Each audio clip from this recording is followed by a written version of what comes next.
You certainly had the potential for conflict in this meeting, given the fact that some of the people in attendance, including Tim Cook of Apple, Jeff Bezos of Amazon, among many others, had tangled with Donald Trump during the campaign. But that was not the Donald Trump who showed up. Campaign's over. He's moderated some of his rhetoric on some issues. And Donald Trump praised the tech executives gathered around that table as the best in the world and promised to have open lines of communication with them. Here's Donald Trump. They're all talking about the bounce. So right now, everybody in the Zoom has to like me at least a little bit. But we're going to try and have that bounce continue. And perhaps even more importantly, we want you to keep going with the incredible innovation. There's nobody like you in the world. There's nobody like the people in this room.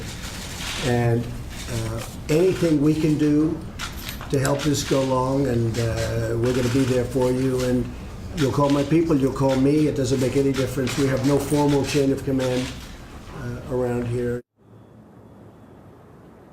Interesting phrasing during a meeting in which his vice president-elect Mike Pence was there, as well as incoming chief of staff Reince Priebus, to say no formal chain of command.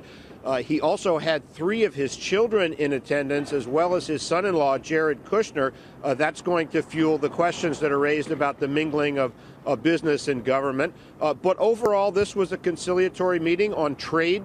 Donald Trump talked about facilitating expanded trade. That's the flip side of his message about threatening to use tariffs against China and other countries if they're not competing fairly, in his view, with the United States. The rubber hasn't hit the road, however. The policy choices haven't come, and one of the things to watch is the issue of immigration, especially since the incoming Attorney General, Jeff Sessions, has talked about restricting H-1B visas, which are very important to people in the Valley. That is not a position that was sharpened during that meeting yesterday, but we're going to see what happens in January, guys.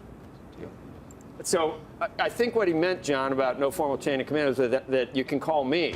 I know you'll probably make the headline. Yes. You'll probably make the headline, Trump admits management structure is in disarray. That could be a good headline for you on that. But I don't think he really meant that. I think he meant that you can reach right up to me. You know what I mean? I don't think you could really look at that in a half-empty way. Yes, I do think. I think that's exactly what he meant. Okay, that's a good thing. John, hopefully. I got a couple of things. One is I talked to a couple people after the meeting, and there was a suggestion, even though I know Jeff Bezos said it was "quote unquote" productive, that they felt a bit like props in terms of the images and what took place there.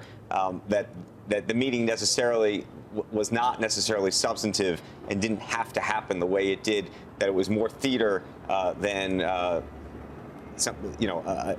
true meeting of sorts. Well, no doubt about it. This was principally a symbolic gesture by the president-elect to an industry that is extremely important to the American economy.